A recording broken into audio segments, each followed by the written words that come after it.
It's personal between me and you, and I'm going to do you some serious harm, you big stiff idiot.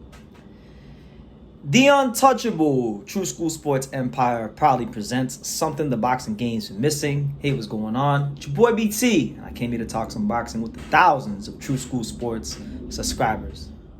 Alright, so a real intriguing story coming out of Uzbekistan, and this is, I guess you could consider this somewhat of a follow-up to the straight demolition execution job that was put forth when Subriel Matias absolutely, and I hate to say it, but he absolutely exposed Shohjahon Ergashev when he beat the hell out of him. I mean, he made him quit in 4 rounds, and it was really sad to see because Ergashev is a good fighter. I feel like he was better than he showed in that particular fight, and he looked like a straight Uzbekistan hype job, just to tell you the truth, in the fight.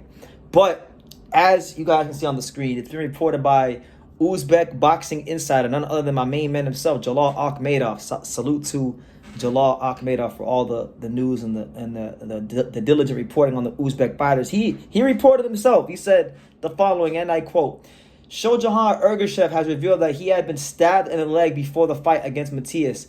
It happened in Moscow, Russia, about 7 to 8 months ago before the fight. And then I'm not going to zoom in, but basically there's a picture of Ergashev.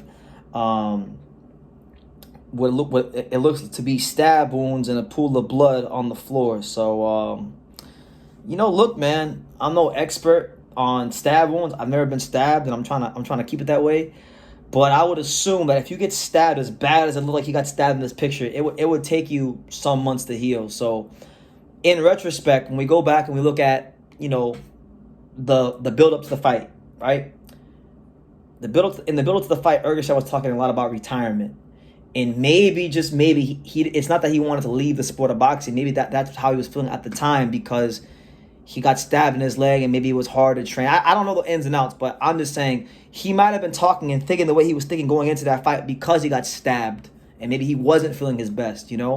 I don't know, but I would like to know why he got stabbed, what led up to the stabbing. Was he running his mouth at somebody on the street he should have been talking to a certain way? I don't know. But look, the reality is, I mean, he's a grown ass man.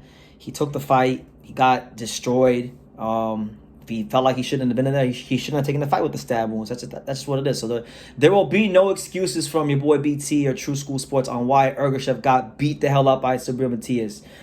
He lost because he wasn't the inferior fighter on the night, and Matias was better than him. And, the only thing I can say for Ergashev is that if he has any ambition to continue boxing, I would take all the time he needs for any of those wounds or anything that may be causing him to feel below his best.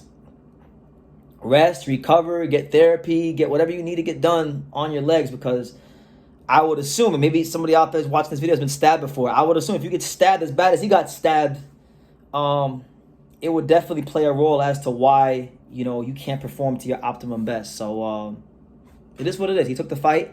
That's his cross to bear. He's got a line there. There's still some good fights out there for Ergashev. I still want to see Ergashev fight like Richard Hitchens or Liam Paro or Jack Catterall or any of those guys who think that now all of a sudden because they saw Matias beat Ergashev, they feel like it's an easy fight for them now. But when that paperwork is passed and they had a chance to fight him for the IBF mandatory spot, they were like, nah, we don't want to fight him. He's too dangerous. We don't want to fight Ergashev, right? So my thing is, if you think he's easy to beat, if you think Ergashev ain't shit, then show me he ain't shit and beat him, all right, like Matias did, all right? But if you can't do what Matias did, and you're going to say he's this and you say he's that but not fight him, then I don't want to hear it. I don't want to hear from Hitchens. I don't want to hear from Andy Hiroka. I don't want to hear from Liam Paro. I don't want to hear from none of them guys. Either beat Ergashev or be quiet about Ergashev, and it's just simple as that. But that's the news. There's not really much more to say than that. Ergashev has revealed that he got stabbed with his leg 7 to 8 months when he was out in Russia before their fight. And that's just what it is. This could have been why he was talking about retiring, and it wasn't family. Maybe he could use the whole family thing as an excuse, but this is the real reason why he was thinking about retirement. Because, I know just in the past from there's been basketball players. Like I remember there was the infamous incident with Paul Pierce when the basketball player, when he got stabbed in the club, and they didn't know if his career was going to be the same, and he overcame it, and he was able to have a great I think Hall of Fame career for himself, become NBA champion, and was one of the best players in the league for many, many years. So It can be done, but that's basketball, you know. This is the real sport. This is boxing, the best and the most grueling and demanding sport known to man, and it requires fighters to be at the best they can possibly be. And if they're not that going into the fight, then they're shortchanging themselves. And I feel like, you know, look, Ergashev didn't say anything about it during the fight. This is all coming out now, but you know, could have played a role. So yeah, make of that what you will. Ergashev did get stabbed, and it looked pretty gruesome, honestly. God bless him for him still being alive. Hopefully, you know, he recovers, he do what he needs to do. And 2024, if he does decide to box this year later on, if he does recover properly, maybe later on in the year, hopefully this could be a year where Ergashev gets a fight with somebody notable in the top 15. And I hope he knocks somebody out, because I don't like the way they're talking about him. But I guess he deserves it for the way that, you know, he propped himself up and the way I propped him up in the build-up to the fight. So it is what it is. It's part of the sport. But let me know what you guys think of Ergashev getting stabbed in his leg 7-8 months in Russia before he fought Subriel Matias. Do you guys think that played a role in the fight, into him fatiguing so quickly? Or was the way the fight played out, was that how the fight was always going to be in your mind? Let me know in the comments down below.